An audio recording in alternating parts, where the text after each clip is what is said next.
Opa! Fala pessoal, muito bom dia, boa tarde, boa noite ou boa madrugada. Professor Marcos Paulo Araújo na área.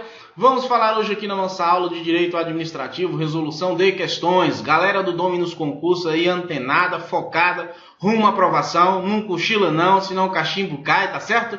Porque a madeira vai piar, parceiro. Vamos pra cima então, tá bom? Desde já eu quero pedir a você que está vendo essa aula pela primeira vez, que se inscreva aí no meu canal, né? Que possa tocar naquele sininho lá no balango-dango para receber os vídeos que eu estarei mandando para você aí, tá bom? Vídeo aula, quer seja dicas, tá bom? De direito administrativo, direito tributário, voltado para concurso público, tá ok? Então, não se esquece não, se inscreva aí, meu parceiro, valeu? Beleza? Vamos lá, gente, então vamos para a tela. Acompanhe comigo aí, ó. Primeira questão, vamos lá? Julguem o item subsequente relativo o quê? Opa, já comecei a rabiscar um negócio aqui. Relativo ao controle da administração pública, regime jurídico administrativo, processo administrativo federal e improbidade administrativa, conforme o regime jurídico administrativo, né? Conforme o regime jurídico administrativo, apesar de assegurada a supremacia do interesse público sobre o privado, a administração pública é vedado, né, ter privilégios não concedidos aos particulares. Pois bem, gente, regime jurídico administrativo nada mais é do que a aplicabilidade das normas de direito público, quer seja nas relações entre a administração pública e agentes públicos, ou a administração pública versus o privado, tá certo? Ou administrados. Nessas relações jurídicas, tá certo? De direito público, sempre haverá supremacia estatal. É o que eu falo nas nossas aulas. É o plano vertical. O Estado tem essa supremacia. O Estado ele está em cima, tá certo? Então, portanto, sempre haverá essa supremacia do Estado. Alguns doutrinadores, é claro, denominam, né, isso como sendo uma prevalência, como sendo um privilégio, né? Outros doutrinadores chamam isso de prerrogativas. Mas observe-se que nesses casos a administração pública terá supremacia sobre o interesse individual ou particular, sem que haja a necessidade, em determinados casos, claro, de interferência do Poder Judiciário. Então, portanto, perceba que o enunciado ele fala que, olha, apesar de assegurada a supremacia do interesse público, né, a administração pública é vedado ter privilégios. Na verdade, nós sabemos que não. O nosso ordenamento jurídico permite, sim, que a administração pública tenha privilégios, né, sobre os particulares. Portanto, o enunciado aqui da nossa questão, o gabarito é errado, né? Você vai marcar um xizinho aqui, ó. Opa, beleza? Marque como errado. Por quê? Porque nós sabemos que não é vedado a administração pública ter privilégios que não são concedidos aos particulares. Vamos embora então? Vamos para a segunda questão. Vamos lá, se cochilar o cachimbo cai. É isso aí. Segunda questão diz o seguinte: quanto às transformações contemporâneas do direito administrativo, julgue o item subsequente. Um dos aspectos da constitucionalização do direito administrativo se refere à releitura de seus institutos a partir dos princípios constitucionais. Nós sabemos que quando nós estivermos tratando de direito, né, de leis, nós sabemos que em nosso ordenamento jurídico é a Constituição Federal de 1988 quem vai nortear todo esse caminho, galera. Tudo nasce da Constituição Federal, toda e qualquer lei. E quando surge uma lei que vai de encontro o que está disposto na nossa Constituição, que vai de encontro a princípios que lá se encontram, essa lei ela é inconstitucional, tá certo? Pois bem, então diante disso nós temos que no artigo 37 da Constituição Federal, uma seção que vai tratar justamente da administração pública, né? E vai até o artigo 41. É claro que não se limita somente a esses artigos, tá certo? Desta forma, nós sabemos o quê? Que os princípios que norteiam toda a administração pública, ele emana da seara constitucional. Inclusive, deve a administração pública estrita obediência aos mesmos, né? É o famoso LIMP. Vocês não se esqueçam, é o famoso LIMP. Olha só, que letrinha linda, maravilhosa. LIMP, né? Nós temos legalidade, nós temos impessoalidade, nós temos moralidade, publicidade e eficiência. Marcão, só existem esses princípios aí constitucionais? Não, nós temos ainda a figura esses são os princípios explícitos, o LIMP, né, que eu falei para vocês. Nós temos ainda a figura de alguns princípios que nós chamamos de princípios implícitos, né, que são aqueles que constam da Constituição, porém eles não estão de forma expressa. Citam para a gente supremacia do interesse público, né? Percebam que nesse daqui, ó, lá do artigo 37, do famoso LIMP, nós não temos o princípio da supremacia do interesse público, né? Nós temos legalidade, impessoalidade, para frisar mesmo, para aprender, moralidade, pessoalidade e eficiência. Outros princípios implícitos que nós temos, supremacia, interesse público, tá certo? Ok, galera. Então, nesse caso aqui, o gabarito da nossa questão é certa resposta. Beleza? Vamos lá então para a nossa terceira questão de hoje. Julgue o item que se segue a respeito de aspectos diversos relacionados ao direito administrativo. De forma indireta, no direito administrativo, as fontes inorganizadas, né, deixa eu grifar aqui, influem na produção de direito positivo, apesar de as atividades opinativas e interpretativas, deixa eu grifar, e interpretativas, serem consideradas fontes. São consideradas fontes, olha só, são consideradas fontes que influem nessa produção. Beleza. Vejamos então o que são fontes inorganizadas, né, ou não organizadas. Olha o conceito que nós temos. A lei é a fonte primária, né? Que aqui nesse caso as fontes inorganizadas, só para que vocês tenham já em mente, são aquelas fontes, né, secundárias. Então as fontes secundárias são as mesmas fontes inorganizadas. As fontes, na verdade, a fonte primária que nós temos no nosso direito é justamente a lei. Então, portanto, a lei é a fonte primária do direito administrativo. Lembre-se sempre disso. Ao passo que a jurisprudência, a doutrina, os costumes, na verdade, são fontes secundárias informais, ou seja, são fontes inorganizadas. Então, aqui nós temos, ó, doutrina, certo? Nós temos a figura da doutrina, nós temos a figura dos costumes, né? Nós temos a figura aqui da jurisprudência, né? Jurisprudência. Tudo isso que eu estou falando para vocês, doutrina, costume, jurisprudência, são fontes inorganizadas, mas são fontes do direito administrativo. Por quê? Porque, na verdade, nós temos como fonte primária a lei, tá certo? Pois, gente, vamos citar como exemplo aqui a Lei 9784, né? Que ela, na verdade, ela chegou a incorporar vários entendimentos, né? A respeito, inclusive jurisprudencial, que vai dizer o seguinte: nesses vários entendimentos, né, logo, através dele, nós podemos afirmar que essas fontes, né, inorganizadas ou fontes secundárias, eles vão influenciar na produção do direito positivo, né, ou seja, do direito que está previsto na lei. Por quê? Porque essas fontes interpretativas, galera, nada mais é do que a jurisprudência, e é que muitas vezes acaba tendo interferência, né, na produção de normas futuras, os costumes de igual modo, tá bom? Então, portanto, o gabarito dessa questão é certo, né? Porque nós temos a figura das fontes inorganizadas, que são fontes secundárias, e que, de fato, essas atividades, embora elas sejam opinativas, né, a doutrina, o costume e a jurisprudência também são consideradas fontes e que têm o quê? Uma influência nessa produção da norma. Ok? Vamos lá então, quarta questão de hoje, né? Vamos ver o que diz. Julgue o item que se segue a respeito de aspectos diversos relacionados ao direito administrativo. A jurisprudência administrativa constitui fonte direta do direito administrativo, razão porque sua aplicação é procedimento corrente na administração e obrigatória para o agente administrativo, cabendo ao particular sua observância no cotidiano. Pois bem, de fato, a jurisprudência ela constitui fonte do direito administrativo. Se ela for erga omnes, né, passa a ser o quê? Uma fonte formal. Porém, embora seja uma fonte formal, digna de observação obrigatória pela administração pública, não fica o particular no seu cotidiano obrigado a observá-la.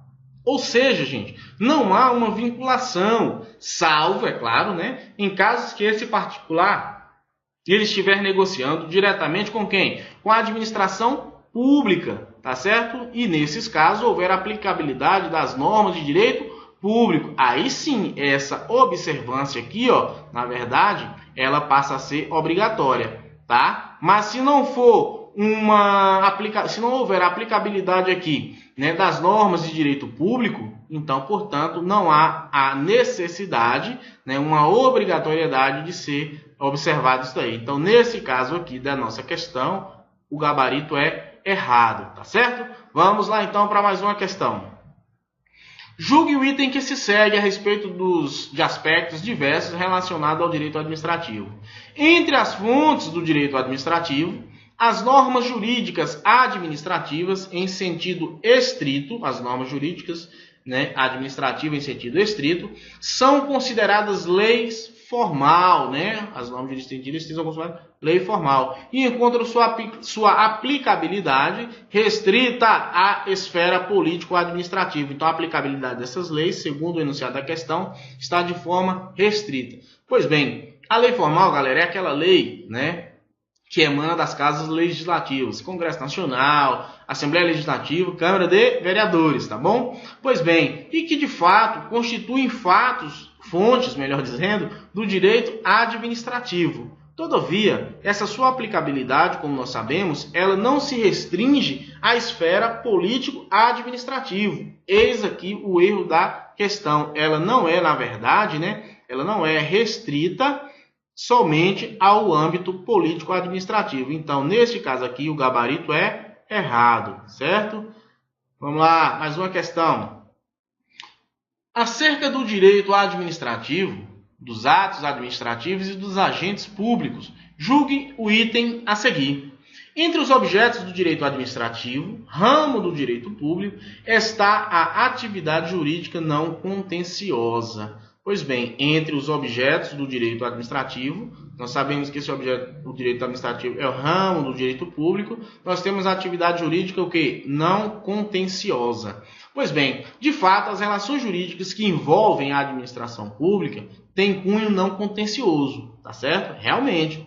Pois em nosso ordenamento jurídico, o contencioso é inerente para quem? Para o Poder Judiciário. Porém, preste bastante atenção, não implica em dizer que não existe na seara do processo administrativo a ausência de contenciosidade, vez que deve-se resguardar o contraditório e a ampla defesa. Nesse caso, então, aqui, entre os objetos do direito administrativo, ramo do direito público, está a atividade jurídica não contenciosa. Realmente, o quesito está certo. Marque aí no seu gabarito. Tendo como referência a doutrina jurídica majoritária, julgue o item a seguir a respeito de conceitos, princípios e classificações do direito administrativo. Para os autores que defendem o princípio da subsidiariedade, a atividade pública tem primazia sobre a iniciativa privada. A atividade pública tem primazia sobre a iniciativa privada. Aqui eu quero primeiramente grifar para vocês aqui, ó, princípio da subsidiariedade, né, em que há a primazia sobre a iniciativa do público sobre o privado, devendo o ente particular se abster de exercer atividades, o particular, na verdade, ele se abstém de exercer atividades, né, que o Estado tenha condições de exercer por sua própria iniciativa e com seus próprios recursos. Diz a teoria, gente, da subsidiariedade, na verdade, o seguinte, que essa teoria ela não prega o que está aqui conforme no enunciado, há uma inversão, tá certo? Na teoria da subsidiariedade, o Estado ele intervirá sempre que o privado não conseguir cumprir com seu dever. Perceba que é o Estado atuando de forma subsidiária e não contrário, o Estado deixando o particular e deixando de lado, o Estado não aparecendo e o particular é que esteja, digamos assim, prestando esse serviço, tá certo? Então, portanto, atualmente, nós temos a intervenção mínima, né, nos moldes do artigo 173 da Constituição Federal. Aqui, na verdade, o gabarito é errado, tá? A questão está errada, porque o princípio da subsidiariedade significa que o Estado somente deve intervir, ou mais ainda, atuar de forma direta, né, nos segmentos que não puderem ser ocupados de maneira eficiente e harmônica, veja bem, pela iniciativa privada. Se o privado não der conta, pela teoria do princípio da subsidiariedade, aí é que vai entrar, na verdade, o Estado para poder suprir essa deficiência. Ok? Então, portanto, gabarito, como você viu, gabarito errado. Tendo como referência a doutrina majoritária, julgue o item a seguir a respeito de conceitos, princípios e classificações do direito administrativo. O conceito de administração pública, em seu aspecto orgânico, designa a própria função administrativa que é exercida pelo Poder Executivo. Pois bem, a administração pública, gente, em sentido formal, subjetivo ou orgânico, na verdade, é o conjunto de órgãos, pessoas jurídicas e agentes que o nosso ordenamento jurídico, na verdade, identifica como administração pública. Não importa essa atividade que elas exerçam, tá certo? Então, portanto, revela-se o quê? Equivocada, né, essa afirmativa em exame, na medida em que, ao se referir ao exercício da função, certo? Administrativa, a definição apresentada aí corresponde à administração em seu sentido material ou objetivo, né? Sentido material ou objetivo ou orgânico, né? Ou até mesmo subjetivo. Então, portanto, o gabarito desta questão é errado, tá certo? Como eu acabei de explicar para vocês. Item número 9, questão número 9. No que tange ao regime jurídico administrativo, organização administrativa e teoria do direito administrativo brasileiro, julgue o item a seguir. No Brasil, as fontes do direito administrativo são exclusivamente, tenham bastante cuidado com essas questões, né? Quando elas trazem para a gente aqui, ó, são exclusivamente a Constituição Federal de 1988, as leis e os regulamentos. Galera, nós falamos aqui, há um bom tempo a gente já vem batendo nessa pegada de que, na verdade, essas fontes aqui, elas não são, né, as fontes de direito administrativo, elas não se restringem somente à Constituição Federal. Nós temos ainda a doutrina, nós temos ainda a jurisprudência, nós temos ainda os costumes, que têm o papel, inclusive, né, de influenciar, tá certo? Tem o papel, inclusive, de influenciar na confecção das nossas leis. Então, portanto, no Brasil, as fontes do direito administrativo são exclusivamente a Constituição Federal, as leis e os regulamentos. Então está errado. Por quê? Porque aqui não falou de costume, aqui não falou de doutrina, aqui não falou de jurisprudência. Ok? Gabarito errado. Acerca do direito administrativo, julgue o item que se segue. Conforme a doutrina, diferentemente do que ocorre no âmbito do direito privado, os costumes não constituem fontes do direito administrativo, visto que a administração pública deve obediência estrita ao princípio da legalidade. Conforme a doutrina, né, diferentemente do que ocorre no âmbito do direito privado, os costumes não constituem fonte de direito administrativo, ou seja, os costumes não constituem fontes de direito administrativo, visto que a administração pública deve obediência estrita ao princípio da legalidade. Aqui procura bagunçar a vida do candidato. De fato, a administração pública, sim, ela deve obediência estrita ao princípio da legalidade, correto. Mas isto não implica em dizer que os costumes, né, na verdade, não constituem fontes do direito administrativo. De fato, a administração pública deve, sim, professor, obediência ao princípio da legalidade. Porém, não implica em dizer que esses costumes não constituem fontes do direito administrativo. E aqui, mais uma vez, o gabarito é errado. Ok? Vamos lá, próxima questão. Acerca do direito administrativo, julgue o item que se segue. A regulação das relações jurídicas entre agentes públicos, entidades e órgãos estatais cabe ao direito administrativo, ao passo que a regulação das relações entre Estado e sociedade compete aos ramos do direito privado, que regulam, por exemplo, as ações judiciais de responsabilização civil do Estado. Certo ou errado? Gente, veja o seguinte. A regulação entre agentes públicos e entidades e órgãos realmente são regidas pelo direito público, tá certo? Entretanto, as relações entre Estado e sociedade também são regidas pelas normas de direito público, sendo que, em alguns casos, aplica-se o direito privado, quando o Estado ele não estiver, né, investido em seu poder de império, ou seja, negocia em pé de igualdade. Então, retornando aqui a essa questão, essas regulações aqui entre agentes públicos, entidades e órgãos estatais, cabe de fato ao direito administrativo? Sim, cabe. Ao passo que essa regulação das relações entre Estado e a sociedade compete ao ramo do direito privado, que regulam, por exemplo, as ações judiciais de responsabilidade civil do Estado, na verdade, não. A regra é que a sociedade, a regulamentação entre Estado e sociedade corra em regime do jurídico administrativo. Há uma aplicabilidade, né, do ramo do direito público, né, porque na verdade nós estamos falando de direito administrativo. E essas relações entre Estado e sociedade, digamos assim, em que haja uma aplicabilidade do direito privado, ela acontece justamente quando for o caso da ausência desse regime jurídico administrativo, quando for o caso. É a exceção, né, você aplicar o regime do direito privado nas relações entre Estado e particular, tá bom? Então, portanto, nessas ações aqui, o item está errado. Acerca do direito administrativo, julgue o item que se segue.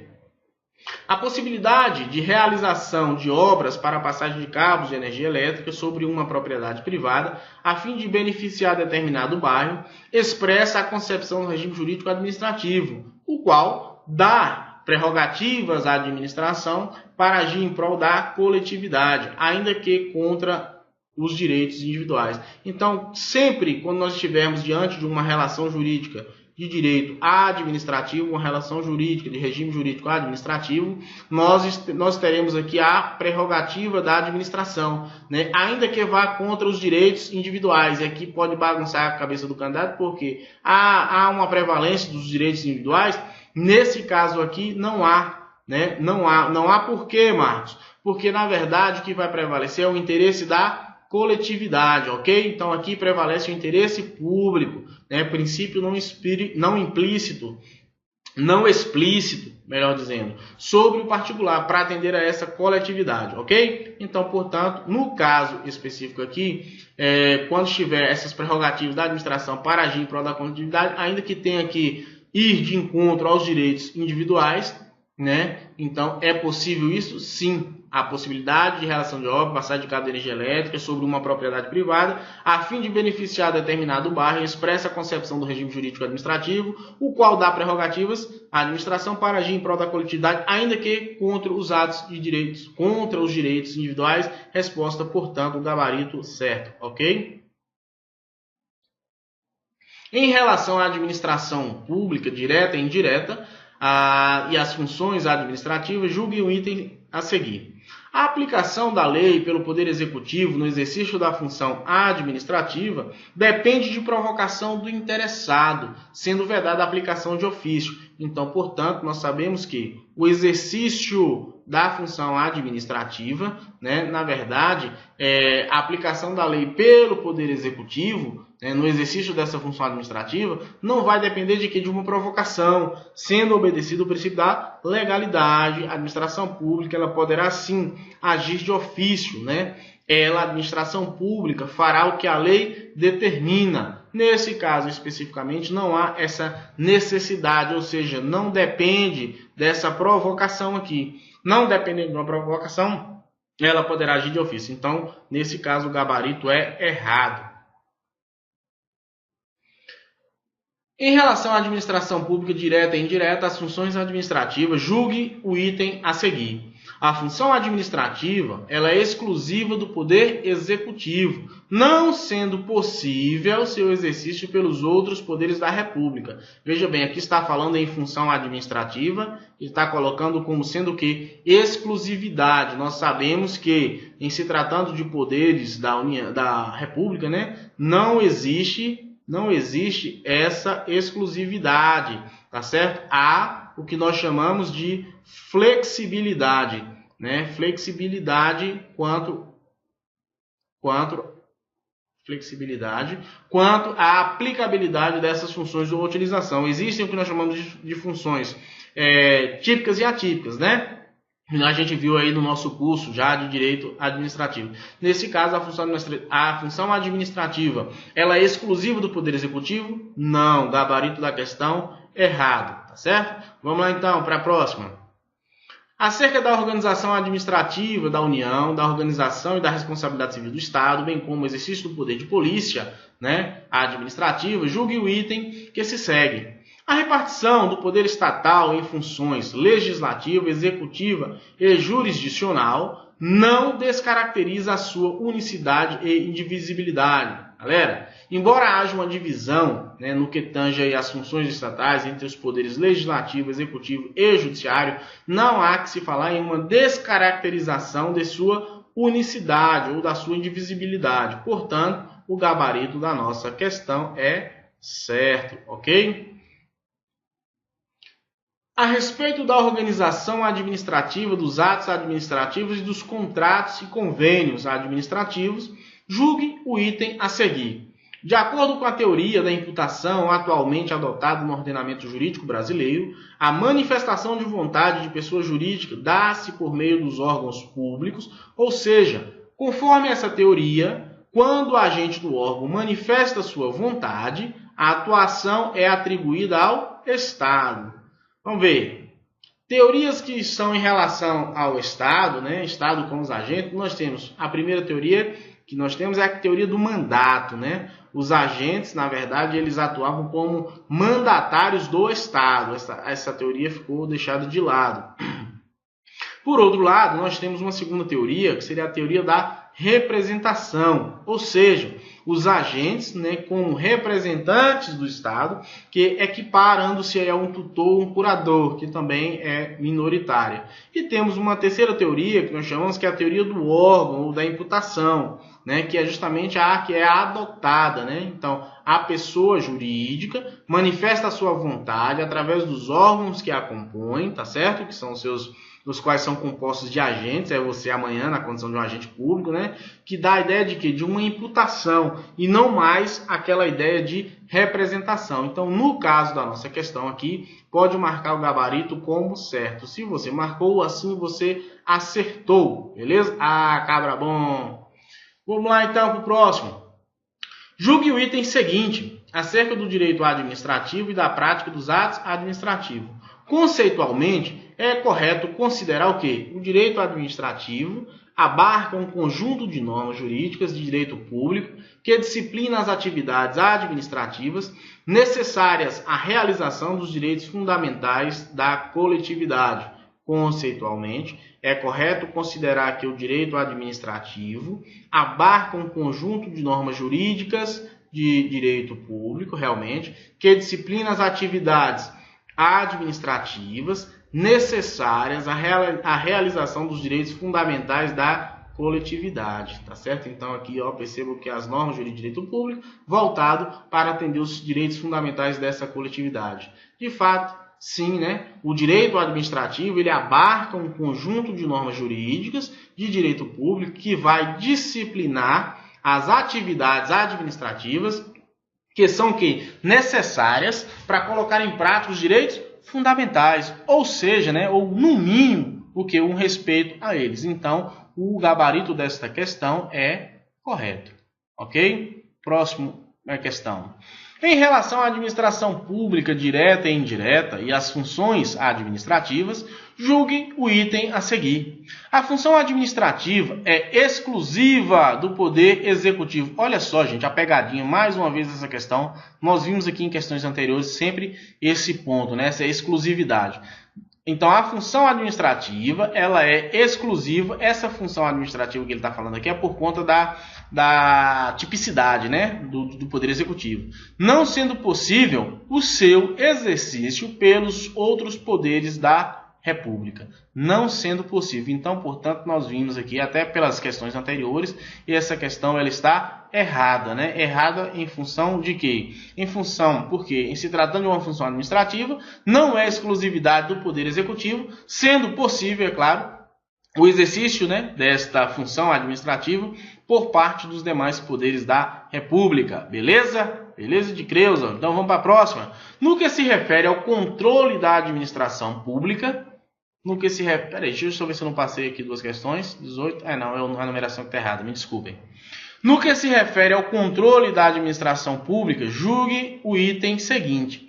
A administração pública pode revogar ato próprio discricionário, ainda que perfeitamente legal, simplesmente pelo fato de não mais considerar conveniente ou oportuno. Então percebam que a administração pública está revogando ato próprio e discricionário, né? Ainda que perfeitamente legal, o ato é legal, o ato é válido, né? Ele é perfeito, simplesmente pelo fato de não mais considerar, ou seja, a administração pública, o administrador entendeu que ele não mais considerar como conveniente para a administração pública ou até mesmo oportuno. Então, nesse caso, a administração ela pode sim, né, revogar os atos administrativos, gente, que são considerados legais, né, apenas por uma questão de conveniência e oportunidade, tá certo? Desde que, é claro, não haja sido questionados por terceiros administrados, né? Então, nesse caso aqui, conforme foi exposto a questão, o gabarito é certo. A respeito da extinção de atos administrativos, julgue o próximo item. A anulação de um ato administrativo fundamenta-se na ilegalidade do ato. Olha só, anulação, né, tem a ver com ilegalidade do ato. Enquanto que a revogação funciona, nós temos aqui a figura da revogação. A revogação funciona como uma espécie de sanção. Revogação, espécie de sanção. Para aqueles que deixarem de cumprir condições. Opa, deixou de cumprir condições determinadas pelo ato. Aqui tem um emaranhado, né? Vamos ver. Primeiro ponto, quando nós estamos falando de anulação, o que acontece? O ato ele tem que ser ilegal, tem que ser ilegítimo. Até aqui está correto, tá certo? São vícios insanáveis, né? Os vícios insanáveis eles devem ser anulados. Ok? Ok. Né? Ele é ex-tunc, né? Aquele famoso tapa na testa, né? O camarada retroage, tá certo? Então o ato, se ele foi anulado, se ele foi ilegal, ele retroage, ok? A figura da revogação, o que é a revogação? Ela, na verdade, vai tratar de atos, né, que são válidos, né, atos pertinentes, né, porém, atos que até então não são mais convenientes ou oportunos para a administração. Aí nós temos a figura da revogação, atos que não são mais oportunos, né? Não é aqui, como está na questão, uma passagem, digamos assim, uma menção ou uma sanção, né? A revogação não é uma sanção, né, digamos assim, em razão do ato. A administração pública utiliza-se do instituto da revogação para tirar do mundo jurídico o ato perfeito, como nós vimos na questão passada, né? O ato jurídico perfeito para tirar por uma questão de conveniência e oportunidade, né? É o tapa na nuca, o famoso tapa na nuca, ou seja, ele não retroage. Até durante a vigência dele, até a marca X ali, tudo está perfeito. Porém, a administração pública simplesmente entende que não é mais conveniente ou oportuno. Então, só vai valer o quê? Dali para frente. Né? Ele sai do mundo jurídico e tudo que for praticado ali, dali para frente tem a sua validade. No caso da convalidação, apenas para agregar um pouco mais, quando a gente vai falando de convalidação, nós estamos falando, né, aqui, embora não conste, convalidação, o que acontece? Eu estou falando de legalidade, certo? Legalidade, e também estou falando de legitimidade. Legitimidade, tá certo? Quando eu falar de convalidação, eu falo de legalidade e falo de legitimidade. E aí, nesse caso, são vícios sanáveis. O ato ele é imperfeito? É. Mas ele pode ser sanável? Tem um vício que pode ser sanável? Sim. Nesse caso, ele tem um efeito que ex-tunc, né? Ou seja, é o famoso tapa na testa, ele retroage para sanar tudo aquilo que já foi feito anteriormente. Então, nesse caso, a revogação não funciona como sanção, mas a cassação sim, né, é que vai servir como uma sanção, que serve para aqueles que não cumpriram as condições exigidas, né, terão aí o seu ato cassado. Então, nesse caso aqui, ó, no lugar de revogação, se fosse cassação, aí sim estaria de forma correta. Então, portanto, por conta dessa inversão entre revogação e cassação, nós vamos marcar aqui, como é o gabarito da questão, errado. Ok, gente? A respeito da extinção de atos administrativos, julgue o próximo item. A cassação de um ato administrativo, veja bem, cassação de um ato administrativo, opa aí, corresponde a extingui-lo por um descumprimento dos requisitos estabelecidos para a sua execução. Mamão isso aqui, né? Nós já vimos que cassação, na verdade, é o descumprimento dos requisitos estabelecidos, né? Então, portanto, há uma extinção desse ato administrativo. Como nós vimos, a cassação é o ato administrativo, ele nasce válido e se torna inválido diante de quê? De uma ilegalidade, né? O ato é válido, porém se torna inválido diante de uma ilegalidade superveniente. Exemplo, a cassação de CNH. Outro exemplo aqui, o motorista, na verdade, ele cometeu uma determinada infração, né, de trânsito e teve o seu direito de dirigir suspenso. Essa cassação da carteira, né, de habilitação aplicada aí quando o condutor, mesmo com sua habilitação suspensa, ele é flagrado o quê? Dirigindo. Então, nesse caso, o condutor, como diz um colega meu, né, ele se lascou. Por quê? Porque para dirigir novamente ele vai precisar de um processo de habilitação, né? Porque o ato ele foi extinto, né? Esse ato de concessão dessa licença. Então, na verdade, aqui a cassação de fato é por um descumprimento, né, de uma execução. O gabarito é certo. Ok, gente, vamos lá. A respeito da extinção dos atos administrativos, né, julgue o próximo item. Tanto na anulação como na revogação, retiram do mundo jurídico atos com defeitos e produzem efeitos prospectivos. Nós sabemos que a anulação decorre de atos ilegais, né? A revogação, atos legais, mas inconvenientes e inoportunos. A revogação, ela não funciona como uma espécie de sanção, né? Por um descumprimento de condições. Isso aí seria uma cassação. Então, nesse caso, o item aqui, a questão está errada. O gabarito da questão é errado, ok? Acerca dos atos administrativos, licitações e contratos da administração pública, julgue o item a seguir. O ato administrativo praticado fora dos padrões de legalidade e que exorbite os limites definidos e previstos em lei é determinado ato discricionário. Assertivo, na verdade, o ato administrativo é praticado fora dos padrões de legalidade, né? Ou seja, se foi praticado fora dos padrões da legalidade, pode a administração fazer isso?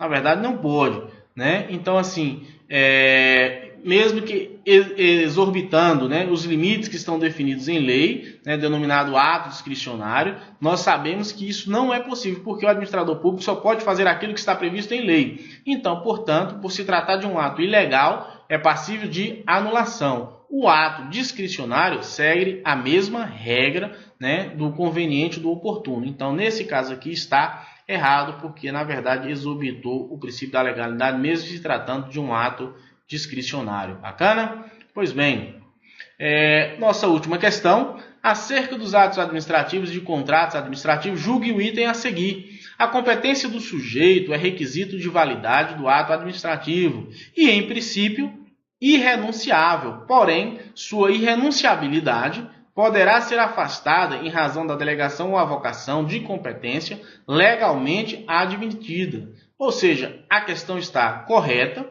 né? Isso está de forma na própria lei, né? Na Lei 9784 de 99, né? A Lei do Processo Administrativo Federal. Se vocês forem olhar lá no artigo 11, vai dizer o seguinte, que a competência ela é irrenunciável e se exerce pelos órgãos administrativos a que foi atribuída como própria, salvo os casos de delegação e avocação legalmente admitidos. Ou seja, quando nós estivermos tratando de delegação e de avocação, se houver uma previsão legal admitindo isso daqui, não há problema algum, tá certo? O gabarito dessa questão é correto. Vamos lá? Comigo agora? Gente, eu espero que vocês tenham gostado aí dessa aula, tá bom? Para que vocês possam exercitar. Aqui nós fizemos os comentários de questões de concurso público 2018, 2017, questões bastante recentes para que vocês possam se inteirar, explicando aqui, tentando explicar da melhor maneira possível para que possa somar no seu conhecimento. Mais uma vez eu faço aqui um pedido para que você, se você gostou, se inscreva aí no canal, se você tem interesse em receber esse conteúdo, até para que o YouTube possa identificá-lo, né, como a pessoa que tem interesse nesse conteúdo, e sempre que eu fizer a publicação aqui desse vídeo, né, videoaulas, você também possa receber, tá bom? Então, tá aqui no YouTube, no meu canal, tem também o meu Instagram, eu já estou disponibilizando para vocês aqui agora, nesse momento, aí vocês podem visualizar, né, as redes sociais. Fica aqui o meu forte abraço. Os slides aqui utilizados eu deixarei no link aqui, ou até mesmo no meu site, né, no meu blog lá, para que vocês possam pegar, receber isso daí, ok? Força, foco, fé, resiliência. Sugiro aí que você continue nessa marcha firme, não desista dos seus objetivos, porque ele está prestes a acontecer. Um abraço e até a próxima.